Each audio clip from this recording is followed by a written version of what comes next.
Okay, so experiment 3. So in part 1, we're going to look at how we can find pole, zero, and gain value from a transfer function using MATLAB. And then we're also going to look at how we can use pole, zero, and gain to find the transfer function. So the two reverse applications, okay? So first of all, what is a pole and what is a zero? You can tell me. So zeros are the roots of the numerator. Yeah, so zeros are values of s that make the transfer function zero, right? Yes, sir. So the roots of the numerator, and is pole is the values of the transfer function or the values of s that make the transfer function infinite, or in this case, the roots of the denominator, right? So looking at this equation, what's one pole that someone can tell me? -5. -5, right? So if you have -5 in place of s, this will become 0, and g of s will become infinity. So that's how we define a pole. And a gain is just a multiplicative factor, right? That we have in the transfer function after we simplify everything. Okay, so that's what a pole, zero, and gain is. So how do we find the pole, zero, and gain from the transfer function itself? Okay, so first we have to define the numerator and the denominator as usual. Can anyone tell me what conv is here? What is this conv function? Any ideas? It causes a convolution or multiplication in vectors that represents polynomial. Yes, that's correct. So as this is factorized, we have to expand these two to find the original denominator, right? So instead of doing it by hand, we can just use the conv function. And the input to that function, we can put the two polynomials that are in the denominator. So the first one is s plus 5, which we can represent as 1 and 5. And the second one is s squared plus 4s plus 7. Okay, so this should be 1. There's a mistake here. So this should be 1, 4, and 7. Okay. So, and as he said, convolution is complex multiplication, right? So expanding of polynomials is not a simple multiplication process. It's a complex multiplication process, right? As we have to multiply each term with all the other terms. So in that case, we have to use the conv function or perform a convolution. So to find the denominator here easily, rather than expanding, we're using the conv function. And the input to that is the two polynomials that we have in our denominator. Okay. And then once we have the numerator and the denominator, we can just find the transfer function using TF, num, comma, den, as we did in our earlier lab. Now, to find the pole, zero, and gain value, we're going to use a function called TF to ZP. Okay, so what is this? So TF means transfer function to zero pole. Okay, so that's basically what it stands for. And the input to that is the numerator and the denominator again. And the outputs that we have to define are Z, P, and K. So in this case, Z is the zero, P is the pole, and K is the gain. Okay, so that's how we can find the zero, pole, and the gain value from the transfer function. So we just need the numerator and the denominator, and we can use this function called TF to ZP, and we can find the values of zero, pole, and gain. And this PZ map, what it does is it shows the pole zero plot. Okay, so it just shows a the Laplace domain, Laplace graph, and it will plot the pole values, the zero values on it. That's all. So let's try it.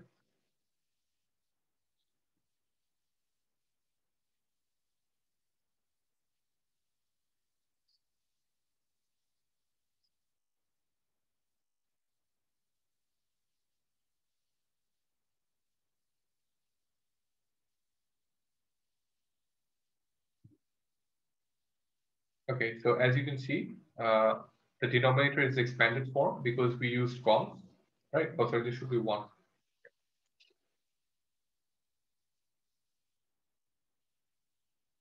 Make the correction in your lab sheet. This should be 1, not 3. Okay. So as you can see, the denominator is an expanded form rather than the factorial form that we had in our question. Okay, so we have two zeros, -3 and -1. We have three poles, -5, and two complex poles, -2 plus 1.732i and -2 minus 1.732i. We have a gain value of 1. Okay, so that's what this function gives us, the zero value, the pole value, and the gain value. And the pole zero plot So are you familiar with this type of plot? So what do the circles represent? Can anyone tell me? Zeros. Circles represent zeros, right? And the crosses represent poles. So that's pretty simple, right? I don't think I need to explain that. So it just plots where the poles are and plots where the zeros are. That's it. Okay, so that's the first part. Any questions on that? No, sir. Okay, so in the next part, as I said, we're going to use the pole, zero, and gain to find the transfer function. Okay, so the question is telling us that we have pole locations at -2 and 1. We have a 0 at -1, and we have a gain of 7. Okay, so as we did before, we were finding the Z, P, and K from the num and 10. Okay, in this case, we're going to find the numerator and the denominator using the poles and 0. So we're going to use ZP to TF instead of TF to ZP. Okay, so it's just the opposite of that function that we used earlier. So to start, we have to define where the poles and zeros are. So as it says, the poles locations are -2 and 1. So we write like that. So P equals to -2, 1. This is the poles. Then we have a 0 at -1. So we define that. And we have a gain of 7. So we can define that. And we can input all these into the ZP2TF function. Okay. So what is this apostrophe here? Can anyone tell me? What does that do?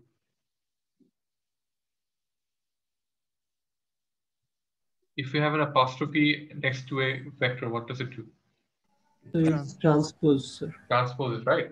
So the input to this ZP to TF, okay, it has to be column vectors. We can't put row vectors. So because we defined them as row vectors before, we have to transpose them into column vectors. Specifically, this pole value, because it has two values. This 0 won't change, right, if we transpose it, because it only has one value. But if it had more than one value, we need to make sure that we define it as a column vector. So that's why we're transposing the Z and the P. Now the gain is always going to be one value, right? So we don't really need to transpose that. It's always going to be one value regardless of what type of transfer function we have. So after we input all these three into this function, we're going to get the numerator, the denominator, and then we can define the transfer function using TF num, 10. Okay, so that's how we would find the transfer function from the pole, 0, and gain value. So let's try that.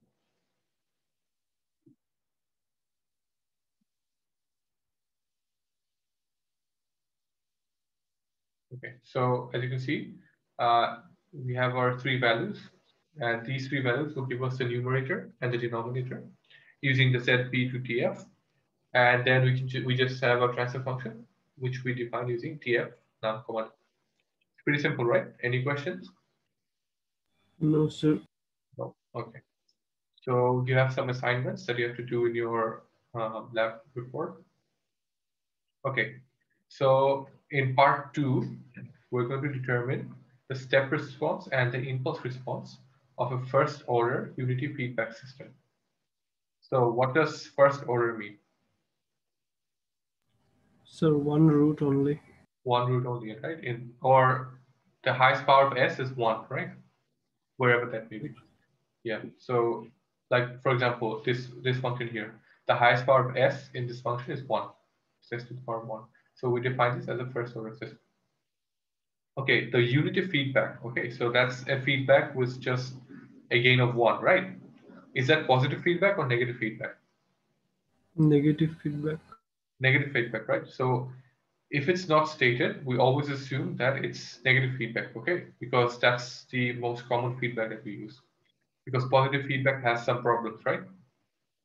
Yes. So whenever we say, or we just say feedback, it generally means negative feedback. So in case of unity feedback, we just have a negative feedback with a gain of 1. That's it. Okay. So to find the step response, I think we did this earlier in our lab 1. So we would define the numerator, the denominator of our open loop transfer function, okay, without the feedback first. Then we would define our open loop transfer function using TF num, 10. Then we need to find the closed loop transfer function for the function that is in feedback, okay, unity feedback combined with G of S. So To do that, we have to do t equals to feedback g, and as we have a unity feedback, it's just 1. Do we need to add -1 after this? No, sir. No, right? Because by default, this is negative feedback. So what do we do for positive feedback? Last one. +1, right? So that's this is basically negative feedback. And then to find the step response, we do step p, and everyone knows what this r is, right? Any confusion about that? What does that do? Of the The curve. red color. Red color, yeah. That's nothing. You don't even need that. It's just there for the visual purposes. So we find the open loop transfer function, and then we have a feedback with a unity system. That's it. Then we find the step response.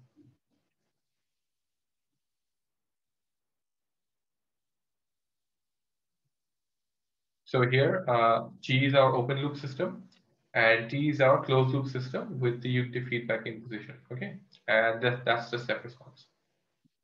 So that's pretty simple. And so that was the step response of unity feedback system of first order. And to find the impulse response, the procedure is exactly the same. So we would define the open loop transfer function first, then we would find the closed loop transfer function.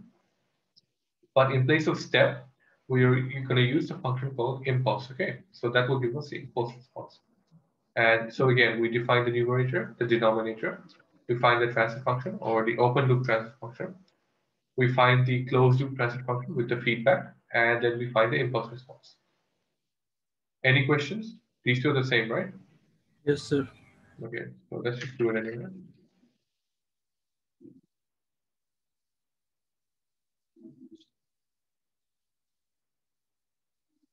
So that's the impulse response.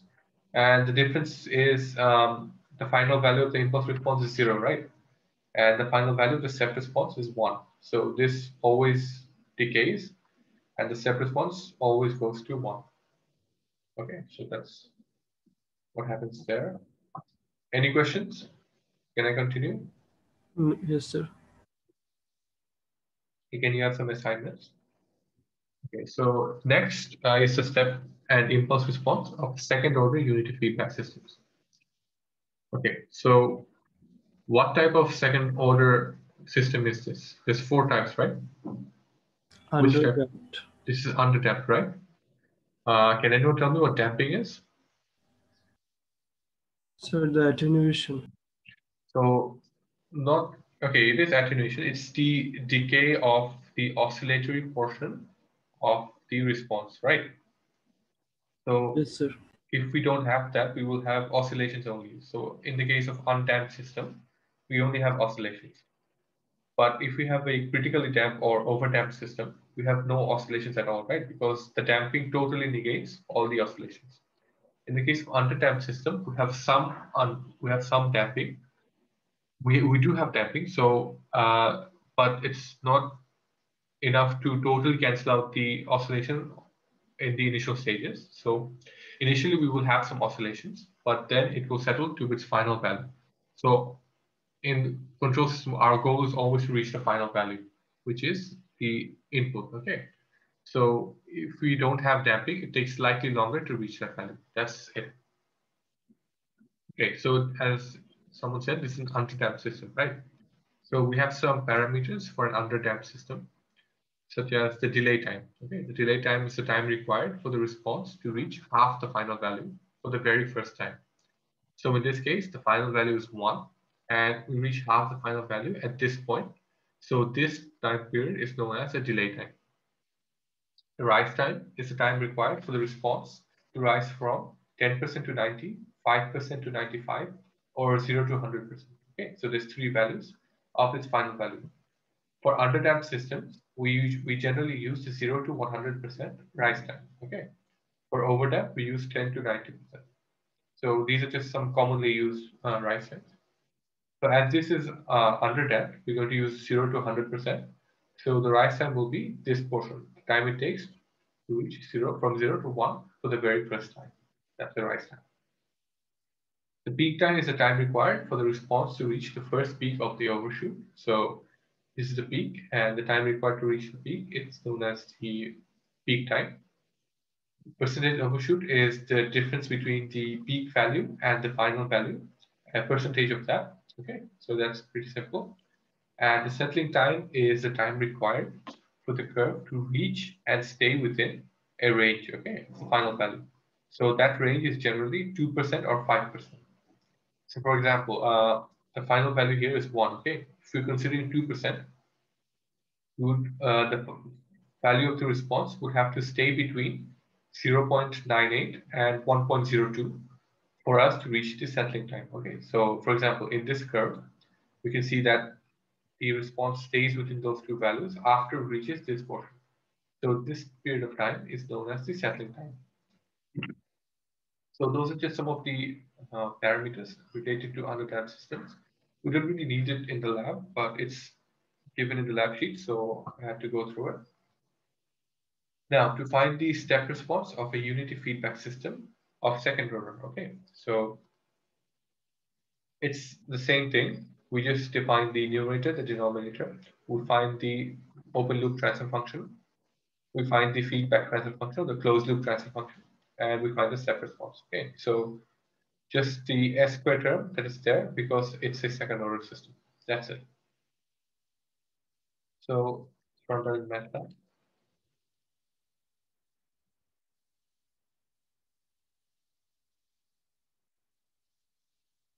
So this is an underdamped system as well, right? So that's what we can see from there.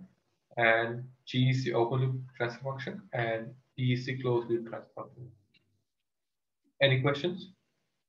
No, sir. Okay, and the impulse response, same way. We just replace step with impulse. That's it. Do I need to do that, or can you do that by yourself? We can do it, sir. Okay, so you have some assignments. And the next thing is system type and steady state error. Okay.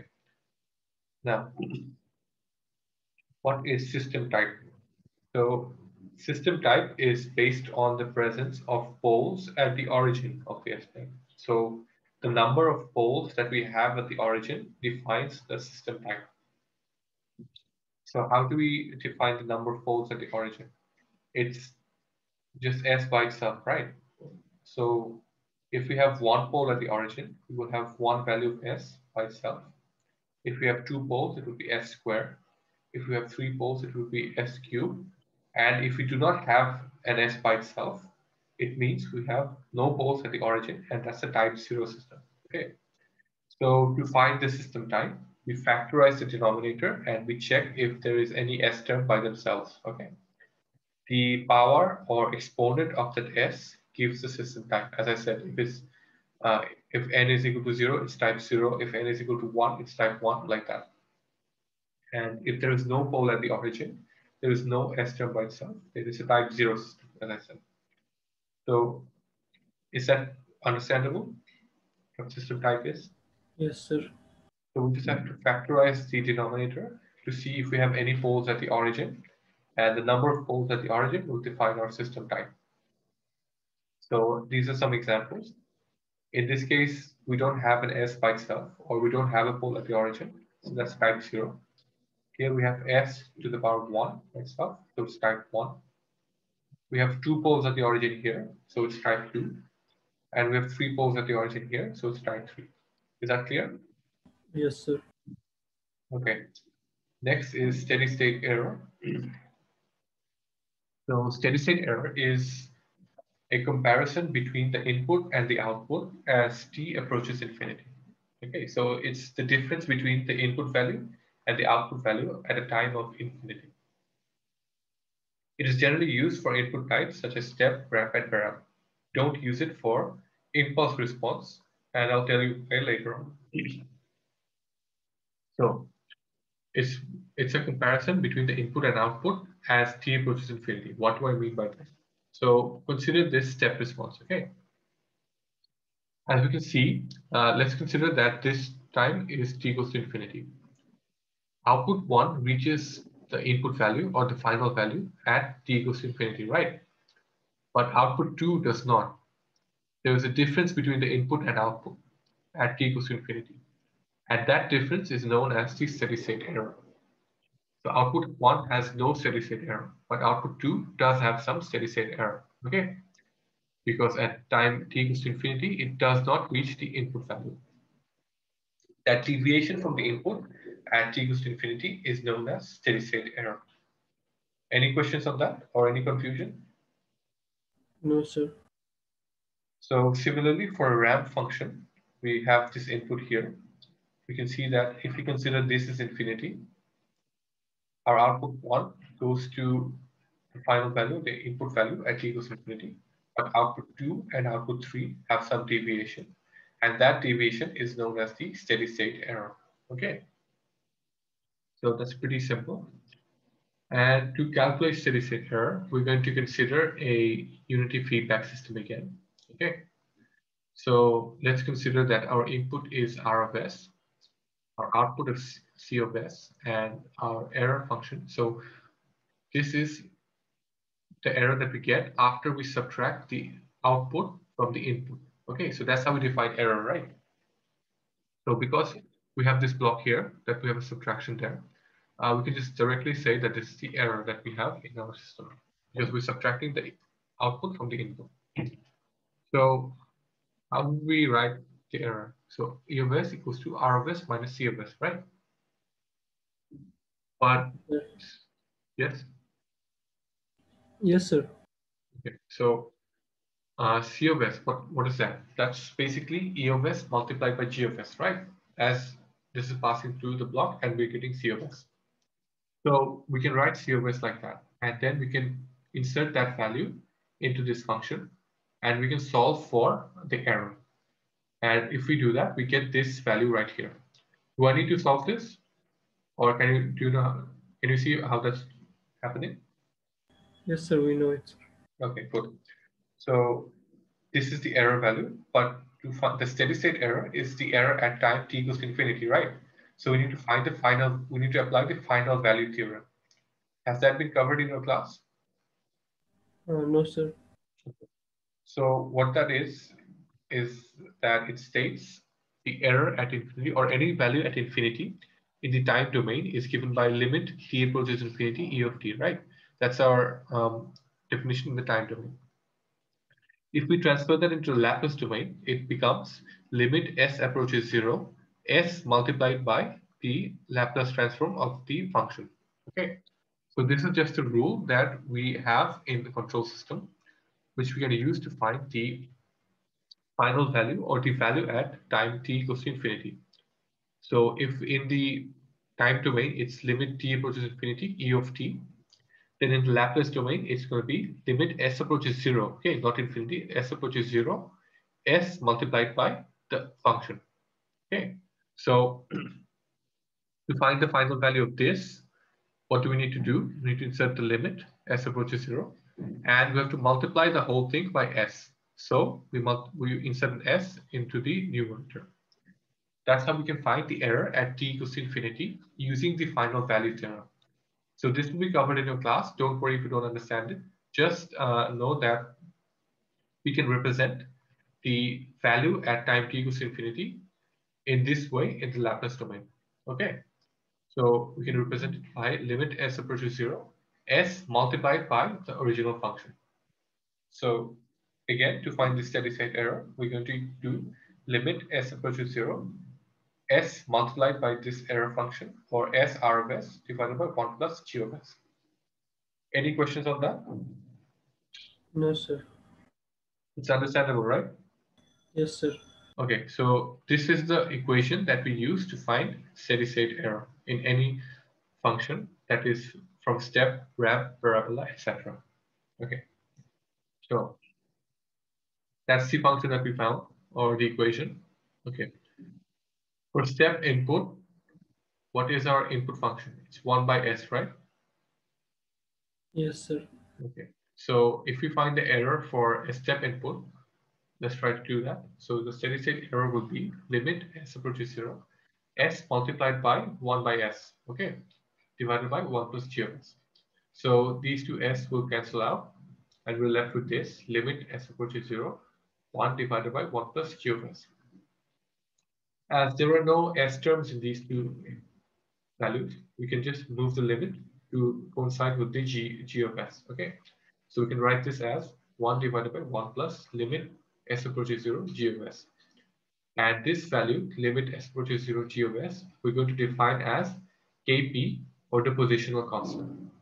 So for step input, we can find the steady state error by 1 divided by 1 plus kp, where kp is the positional constant, or limit s approaches 0 g of s. Okay, so that's how we define the steady state error for step input. Now, for ramp input, we have 1 by s squared, right? So again, we can insert that value into this equation. We can simplify and we get limit s approaches 0, 1 divided by s plus s into g of s. Okay.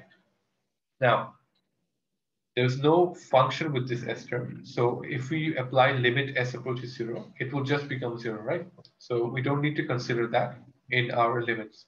So we can rewrite this as 1 divided by limit s approaches 0, s multiplied by g of s, as the only s function is associated with this s.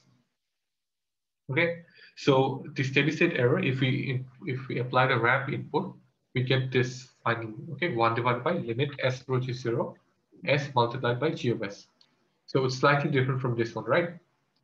And we define this limit s approaches 0, s multiplied by g of s, as kv, or the velocity constant. And that's applicable for the ramp input. For parabola input, it's 1 by s cubed. And if we simplify everything, get 1 divided by limit s approaches 0, s square multiplied by g of s. Okay. And the s square multiplied by g of s, we can define as the Ka, or the acceleration constant.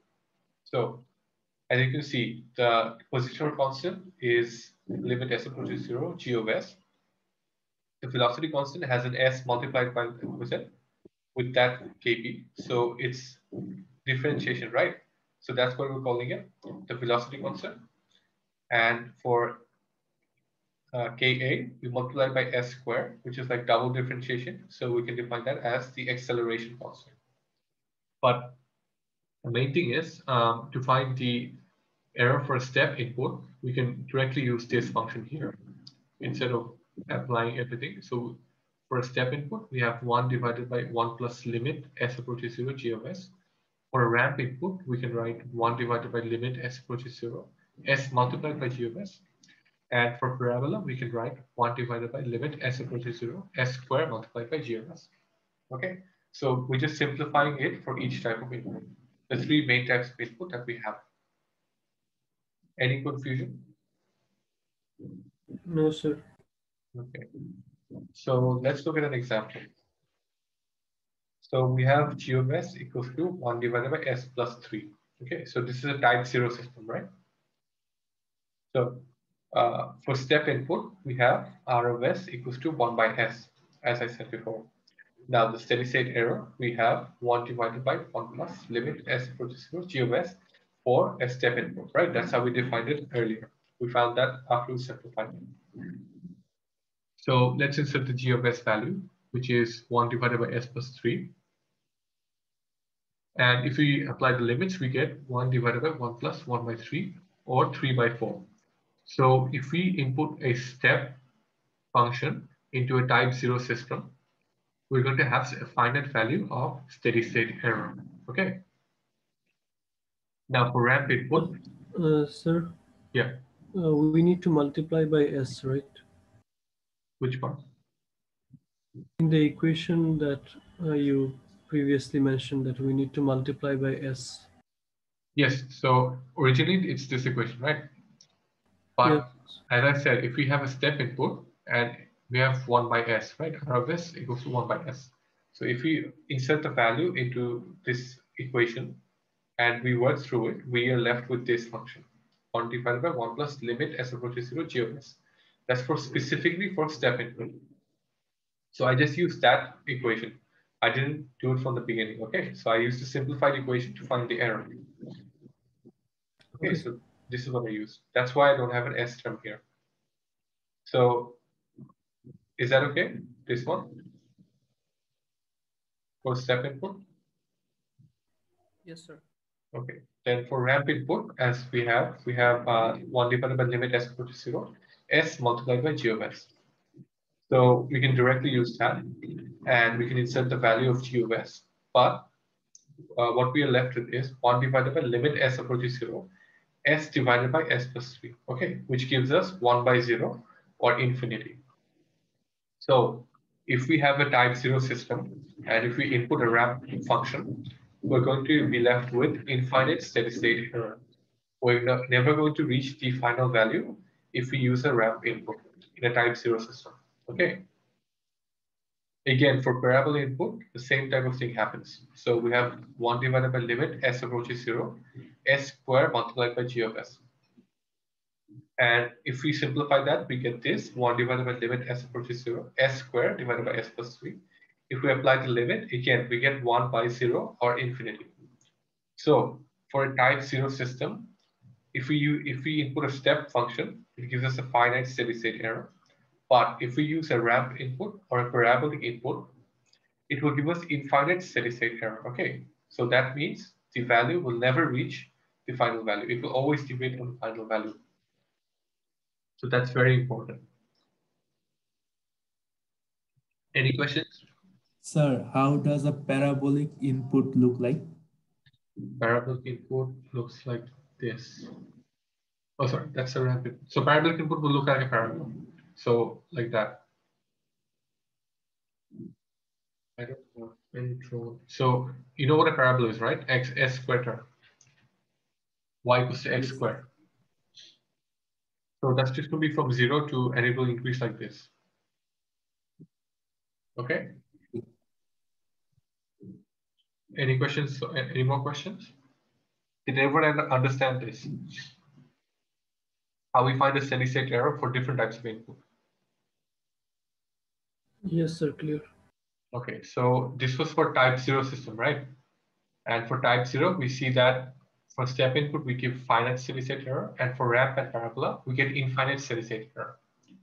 For type 1, for type 2, they will be different, and finding that will be your lab task, and that will come up later. So before that, let's go through this. Okay, so one more thing I need to show you.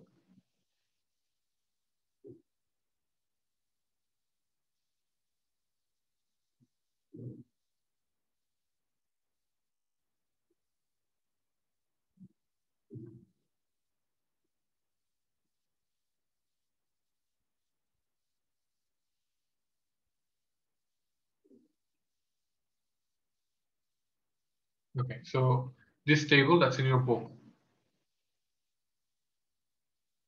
Okay, so this is what we're going to see later on, that if we have a type 0 system, what happens if you have a type 1 system, and what happens if you have a type 2 system. So if you have a type 0 system, as we saw, a step input gives a constant value of Kp or a infinite level of error. Okay, so because it's 1 divided by 1 plus Kp. For ramp input, we have infinite steady state error. For parabola input, we have infinite steady state error. So only the step input will give a finite steady state error, okay, or constant error. If you have a type 1 system, we're going to see if you have a step input, it gives us 0 error. If we have a ramp input, it will give us a finite value of error. And if we have a parabola input, it will give us infinite error. And similarly for type 2, step and ramp will give you 0 error, and parabola will give you a finite value of error. So, and if we continue to increase the system type, so if we have a type 3 system, all three will give us 0 error. So as we increase system type, more of our input functions that we have give 0 error. Okay, so that's the association between system type and error. So this is what I want you to see in the lab task, which I will give you later on. That's what you're going to find. You're going to find the errors for type 1 and type 2. Okay, but that's later. Let's finish the lab first. Okay, so obtain the step response of a type 0 system having forward pass transfer function of this. Okay, so this is a type 0 system, and we're looking to find the step response. So what we get? Okay, one more thing. Remember I said that we don't find the error for an impulse input. Why is that? What's the value for impulse response? So for step response, it's 1 by S, right? What is it for impulse input? It's 1. Just 1, right? So what happens if we insert value of 1 here? It will always be 0. It will always be 0, right? We don't have any steady state error if we have an impulse response, because this becomes 1. So we will always have an S term in the numerator, and if we find the limit for that, it will give us a 0 steady state error all the time. So that's why we don't consider an impulse input. So that's step response for a type 0 system having forward path transform from this. So again, we've defined the numerator, denominator, we find all the feedbacks. And if we run that, so again, remember, if we have a type 0 and we have step input, we're going to get a finite value of steady state error. Okay. So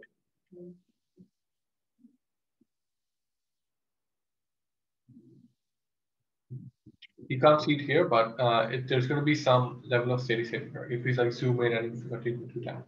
So that's for type 0 system.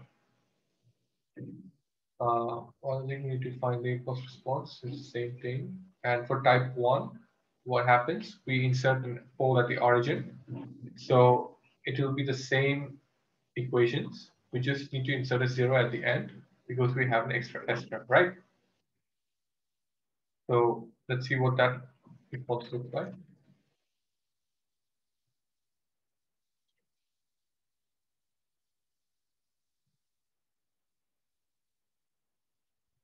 So in this case, there's no overshoot, right?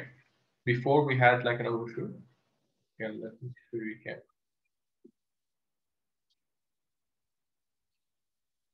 So for type 0 step input, we have an underdamped system, and it takes us, or we're always going to have a error, or we won't reach our final value, okay?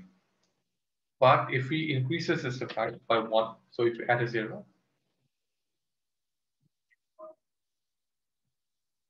you can see that it just goes to the input in a very less amount of time, or the final value, and there will be no steady state error associated with that. So that's what happens if we increase system time, okay? So any confusion on that? Are we clear? Yes. And it will be the same if we have type 2, right? It will be almost similar because we're not going to have any error. So let's just try it. Insert a non-zero.